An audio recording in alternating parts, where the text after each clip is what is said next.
And మన next award, ఒక cinema release అవ్వకముందు దానికి హిట్ కల తీసుకురావాలంటే మంచి పాటలు ఉండాలి, మరి పాటలు బాగుండాలంటే మంచి సాహిత్యం ఉండాలి.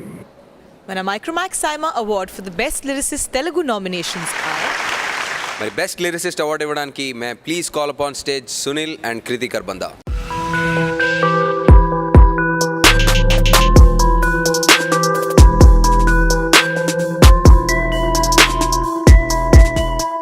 Good evening everyone.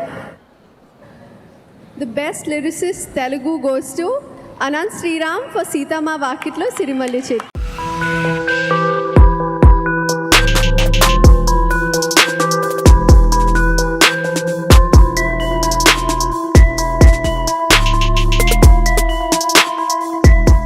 మలేషియా సీమలో నివసిస్తున్న మాతృదేశ మిత్రులకి, ఇక్కడికి విచ్చేసిన దక్షిణాది సినీ దిగ్గజాలకి, తెలుగు శ్రోతలకి, దాతలకి, నేతలకి, విజేతలకి అందరికీ మనఃపూర్వక అభివాదాలు తెలియజేసుకుంటున్నాను.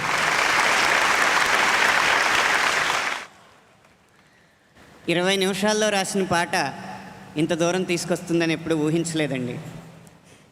సీతమ్మ వాకిట్లో సిరిమల్లె చెట్టు పాటకి సైమా పురస్కారం వచ్చింది అంటే అది తెలుగు పాటని తెలుగులోనే రాయాలి అన్న సంకల్పానికి లభించిన సత్కారంగా నేను భావిస్తున్నాను. అది మాత్రమే కాదు, అందుకు ప్రోత్సహించిన నిర్మాత అభిరుచికి ఇది బహుమానం, అందుకు దోహదపడిన దర్శకుడి ఆత్మవిశ్వాసానికి ఇది తార్కాణం. ఆ నిర్మాత రాజుగారికి, ఆ దర్శకుడు శ్రీకాంత్ అడ్డాల గారికి ఈ సందర్భంగా నా ధన్యవాదాలు.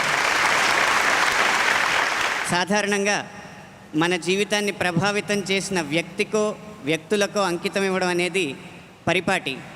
నా అభిప్రాయం కేవలం వ్యక్తులు మాత్రమే కాదు, కొన్ని పరిస్థితులు, ప్రాంతాలు, ప్రదేశాలు, అనుభవాలు, జ్ఞాపకాలు, ఇలా ఎన్నో అంశాలు మన జీవితాలని ప్రభావితం చేస్తుంటాయి. కాబట్టి అంకితం ఇవ్వడానికి నేనొక ప్రదేశాన్ని ఎంచుకున్నాను. ఆ చోటు ఇక్కడున్న మనందరి జీవితాలతో ముడిపడి ఉన్న చోటు. ఈ పాటలో ఏకువలో నా గోదారి ఎరుపెక్కింది, ఈ పంక్తిలో ధ్వనించే గోదావరి మా ఊరి గోదావరేనండి. అందుకే ఈ ప్రపంచ స్థాయి వేదిక మించి ప్రకటిస్తున్న మీ అందరి హర్షధ్వానాల మధ్య, హర్షాతిరేకాల మధ్య అందుకున్న ఈ ప్రతిష్టాత్మకమైన పురస్కారాన్ని సగర్వంగా, సగౌరవంగా నా స్వగ్రామం దొడ్డిపట్ల గ్రామానికి అంకితం ఇస్తున్నాను.